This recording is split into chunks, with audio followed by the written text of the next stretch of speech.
Hello and welcome to IN239 3D Animation 2 at Butler Community College. This is Module 6, Part 2, Cloth and Forces.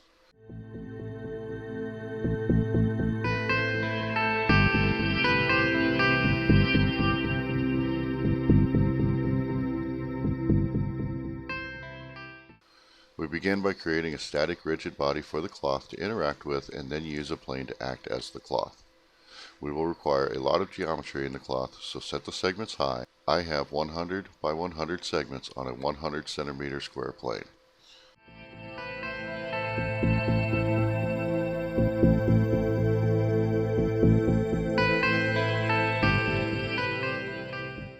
Before adding the rigid body, I always review the settings.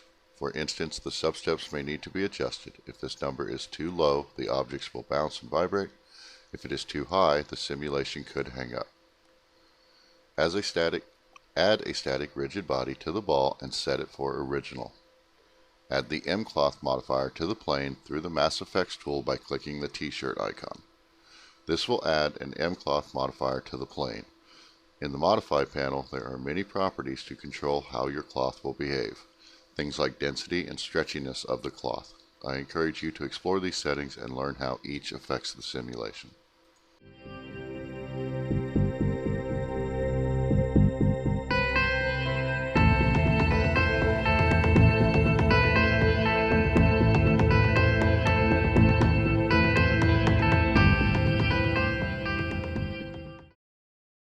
In the next example, we will create a flag on a pole, then add a wind force to make it wave. Create a plane to be the flag. Remember, you need lots of geometry. Next, create geometry to act as the pole. Add the M-Cloth to the plane. A quick simulation shows that the flag simply falls.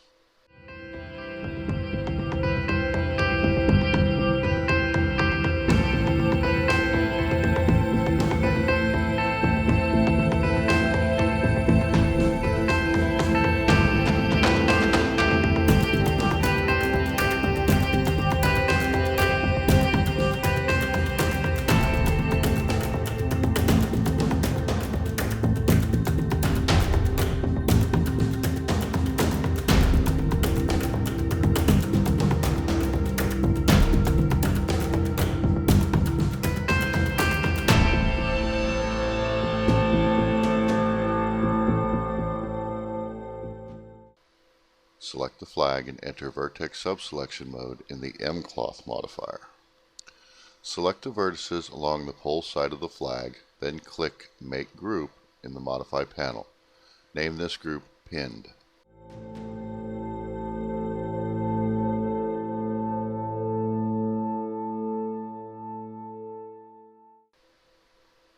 The group name will appear in the Modify panel with the word Unassigned next to it. Select the named group in the Modify panel, then click Pinned. Vertices we pin do not move. When we simulate now, we see that the vertices we pin stay in place as the flag falls. But as it falls, it passes into the pole. This is because the pole is just geometry, not a rigid body object. Add a static rigid body to the pole, then simulate.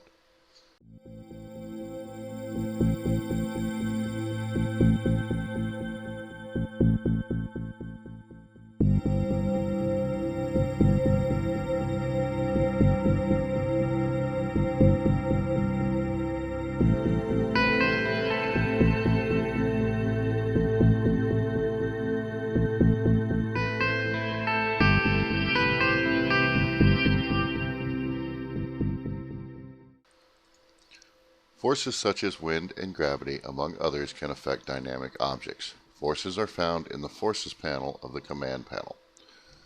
Once the force is created and positioned, select the flag. In the Forces rollout of the Modify panel, add the wind force.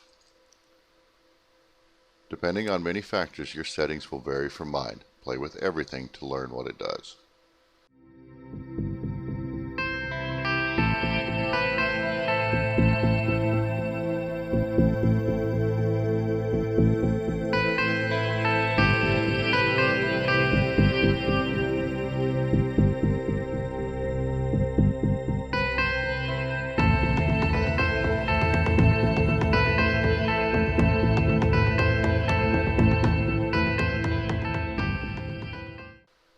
next example shows how we can attach or node vertices to other objects to stretch cloth.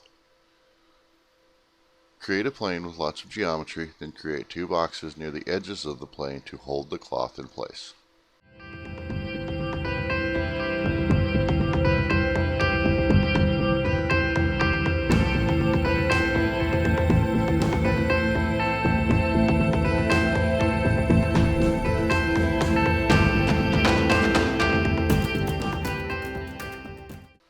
Add the mCloth modifier to the plane, enter vertex subobject mode, select the vertices along one side and make them a group. Name them Node 1. Repeat the process for the other side. Name them Node 2. Once you have named both sets of vertices, select the first one in the group rollout and choose Node. The next object you click in the viewport will control the position of the noded vertices. Do this for both groups.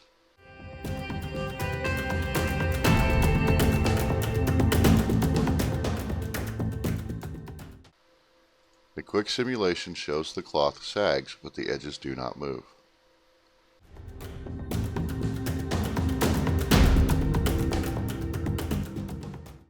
Next, we will animate the noded geometry moving away from each other.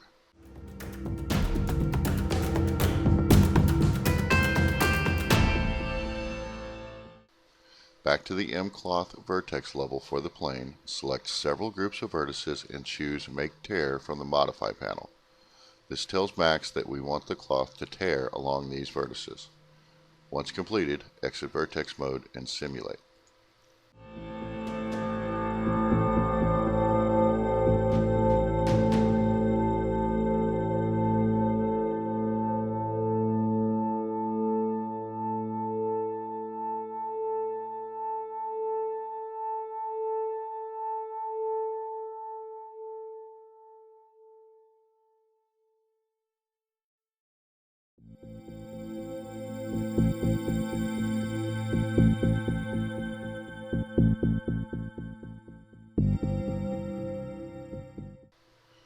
Finally, we look at how to create a rigid body with a hole in it like a chain. This is almost exactly like the others, but we must choose convex and generate the holes needed.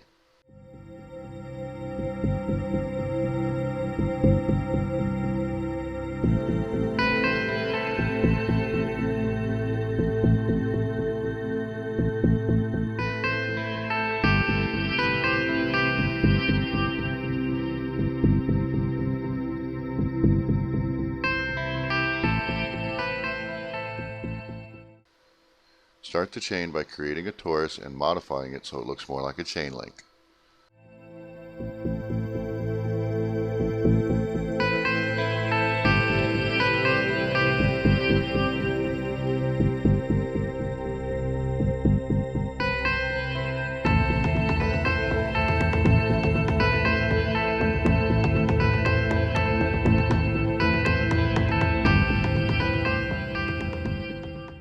Use the array to quickly create the links. Move them upwards till they almost touch and rotate them each 90 degrees.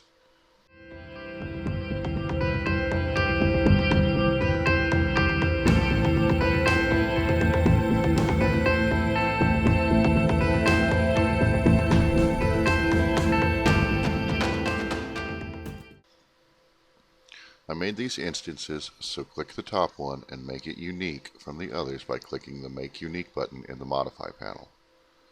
Add a static rigid body and set its type to Original.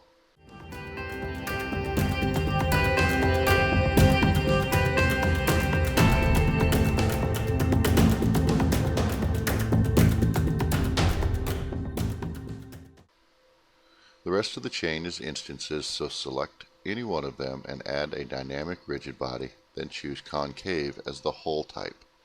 Scroll down the Modify panel and choose Generate. Turn on Show Shaded Holes to confirm the shape.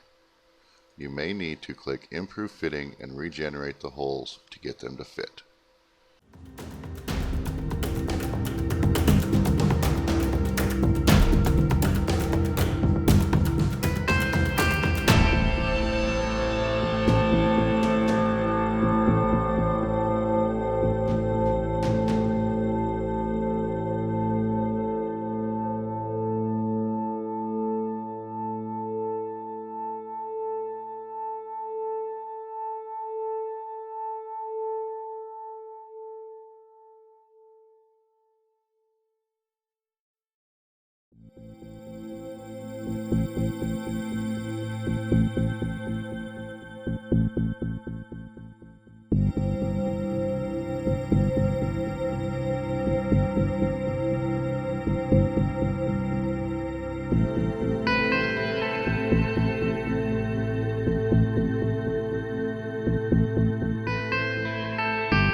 Make the last link unique. Remove the current rigid body, then using the attach feature, add geometry to act as the ball to the last link. Add the rigid body back to the link and ball geometry, set it to concave, and generate the holes. I have set the boxes to be cardboard and the chain to be steel.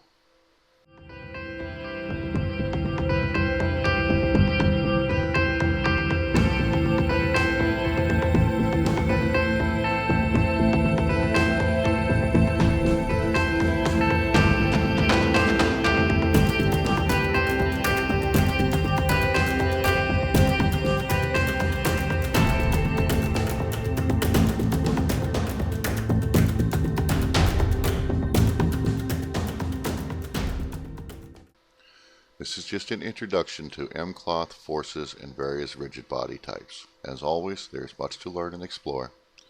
Have fun till next time.